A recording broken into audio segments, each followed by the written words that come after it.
ఏడేడు జన్మాల బంధాలతో ఈనాడు నీ ఏడు పండించనా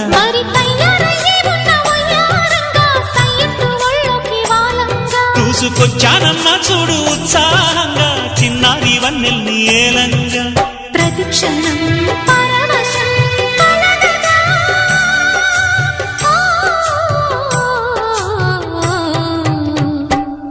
మనసా